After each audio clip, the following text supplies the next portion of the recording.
மயிலே உனை நான் மயக்கவும் இல்லை,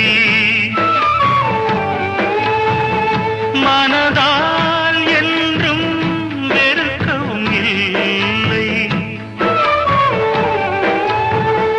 என்னை நீ தேடி இணைந்தது பாவம், எல்லாம் நீயே எழுதிய கோலம். இந்த நிலை காணும்